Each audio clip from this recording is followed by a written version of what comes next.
दोस्तों, north east की विकास गाथा में एक और अध्याय लिखा जा चुका है। मिजोरम की राजधानी आइजोल बैराबी सैरंग रेलवे लाइन के जरिए रेल नेटवर्क से जुड़ने वाली नॉर्थ ईस्ट की चौथी राजधानी बन गई है। इससे पहले मोदी सरकार के कार्यकाल में त्रिपुरा की राजधानी अगरतला और अरुणाचल प्रदेश की राजधानी ईटानगर को रेल से जोड़ा गया था, जबकि असम की राजधानी गुवाहाटी को 1950 में ही रेल नेटवर्क से जोड़ दिया गया था।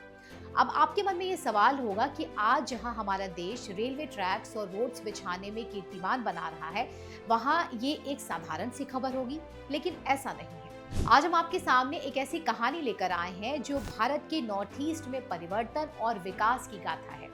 नॉर्थ ईस्ट एक ऐसा क्षेत्र है जिसे लंबे समय तक नेग्लेक्ट किया गया है, लेकिन अब ये भारत के विकास के नक्शे पर तेजी से उभर रहा है।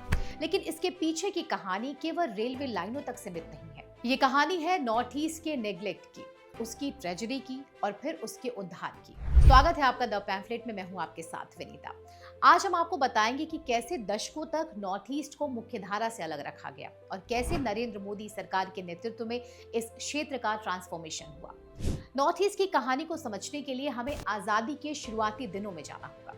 1947 में जब भारत आजाद हुआ तो देश के पहले प्रधानमंत्री जवाहरलाल नेहरू, या यूं कहें कि ब्रिटिश शासन के आखिरी वायसराय की तरह व्यवहार करने वाले पंडित नेहरू ने पूर्वोत्तर के साथ एक ऐसा निर्णय लिया जिसने इस क्षेत्र को दशकों तक अलग थलग कर दिया।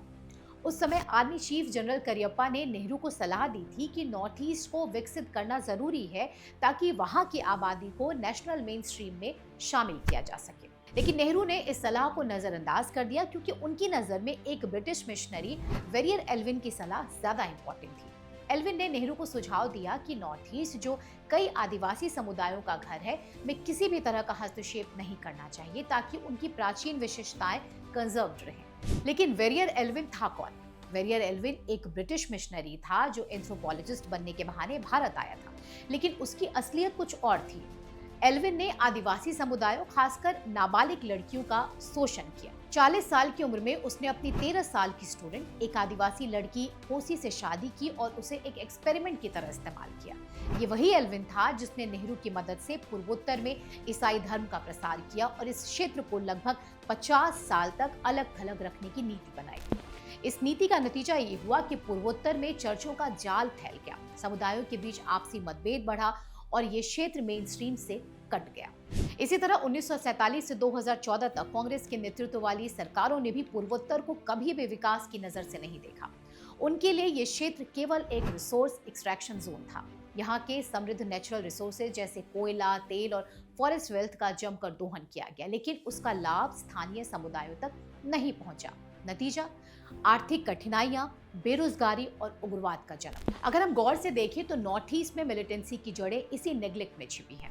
नेताओं के इग्नोरेंस का अंदाजा उनके दौरे की संख्या से लगाया जा सकता है। उदाहरण के लिए जवाहरलाल नेहरू, इंदिरा गांधी और मनमोहन सिंह ने मिलकर इतने दौरे नहीं किए जितने प्रधानमंत्री मोदी ने अपने 11 साल के कार्यकाल में कर लिया। इसकी जानकारी हम आपको आगे वीडियो में देंगे। मेन स्ट्रीम मीडिया ने भी इस टाइम पे नॉर्थ ईस्ट को उतना ही अनदेखा किया जितना राजनीतिक नेतृत्व ने। इसका सबसे बड़ा उदाहरण 2012 में असम में हुए दंगे हैं। उस समय CNN IBN के editor in chief Rajdeep Sardesai ने एक आर्टिकल लिखा जिसमें उन्होंने असम दंगों को 2002 के गुजरात दंगों की तरह कवर न कर पाने का बहाना बनाया। उनका तर्क, टायरनी ऑफ डिस्टेंस। आसान शब्दों में, जब कोई जगह देश के मुख्य हिस्सों से बहुत दूर होती है तो लोग, सरकार या मीडिया उसकी ओर उतना ध्यान नहीं देते। उन्होंने कहा कि कोई भी राष्ट्रीय चैनल का ओवी वैन गुवाहाटी में नहीं पहुंचा। ये बयान नॉर्थ ईस्ट के प्रति मीडिया की उदासीनता को साफ दर्शाता है। 2014 से पहले जब तक कोई चुनाव न होता, किसी को परवाह नहीं थी कि नॉर्थ ईस्ट में हो क्या रहा है। मोटा मोटी देखा जाए तो इस क्षेत्र की असली ट्रेजेडी फिजिकल डिस्टेंस नहीं बल्कि मनोवैज्ञानिक अलगाव थी, जो नेताओं और मीडिया ने पैदा किया था। लेकिन फिर अच्छे दिन आए। 2014 के चुनाव में भारी जीत के बाद प्रधानमंत्री नरेंद्र मोदी ने शायद सबसे पहले नॉर्थ ईस्ट की दशकों की उपेक्षा को देखा। उन्होंने इस क्षेत्र को भारत के साउथ ईस्ट एशिया के गेट के रूप में देखा। उनकी लुक ईस्ट नीति, जो अब एक्ट ईस्ट नीति बन चुकी है, ने पूर्वोत्तर के लिए खेल बदल दिया।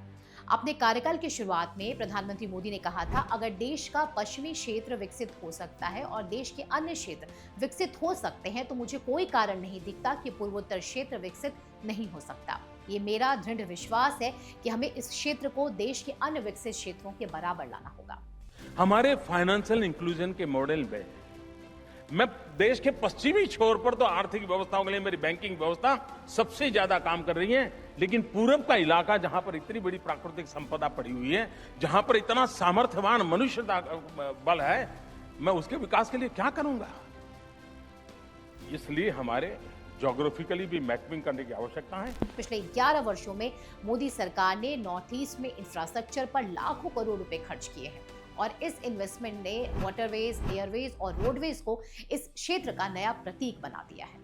मोदी सरकार के प्रयासों से मिलिटेंट एक्टिविटीज भी 74% कम हुई है। सुरक्षा कर्मियों और नागरिकों की मौतें 60% और 84% कम हुई हैं और मिलिटेंट्स ने भी हजारों की संख्या में सरेंडर किया है। नतीजतन अफसफा को कुछ जिलों से हटाया गया, जो दशकों में पहली बार हुआ। अब बात करते हैं आइजोल के नए रेलवे स्टेशन की, जो बैराबी सरांग रेलवे लाइन की 51.38 किलोमीटर लंबी है और इसमें 4 स्टेशन है: होटोकी, कावनपुई और मुआलखांग और सरांग। सरांग स्टेशन आइजोल से लगभग 20 किलोमीटर दूर है। इस परियोजना की लागत 8,213.72 करोड़ रुपए है और ये एक राष्ट्रीय परियोजना है। इसमें 48 सुरंगें, 55 प्रमुख पुल और 87 छोटे पुल हैं। सबसे ऊंचा पिलर 104 मीटर है, जो कुतुब मीनार से 42 मीटर ऊंचा है।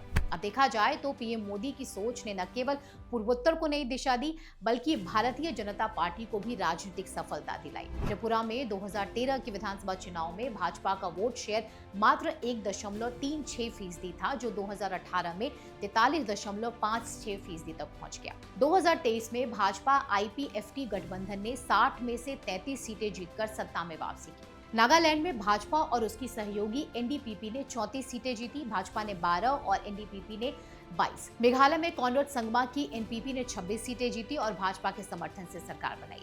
ये लगातार जीत केवल विरोधी भावना का नतीजा नहीं थी, बल्कि मोदी सरकार के ठोस काम का परिणाम थी। आइजोल का रेल नेटवर्क से जुड़ना केवल एक स्टेशन की कहानी नहीं है, ये नॉर्थ ईस्ट के पुनर्जन्म की कहानी है। जहां दूसरी पार्टियों के लिए यहाँ योजनाएं लागू करना टेढ़ी खीर था, वहीं मोदी और भाजपा के लिए ये बाएं हाथ का खेल साबित हुआ। प्रधानमंत्री मोदी ने पूर्वोत्तर का 50 से अधिक बार दौरा किया है और 400 से ज्यादा केंद्रीय मंत्रियों ने यहाँ रणनीतिक यात्राएं की हैं। ये क्षेत्र अब भारत की मुख्य धारा का हिस्सा बन रहा है और इसका श्रेय मोदी सरकार की दूरदर्शिता को जाता है। फिलहाल इस वीडियो में बस इतना ही, लेकिन आपको हमारे कंटेंट कैसे लगते हैं हमें कमेंट सेक्शन में जरूर बताइएगा। इसके अलावा अगर आपने अब तक हमारा चैनल सब्सक्राइब नहीं किया है तो जरूर करें। जय हिंद।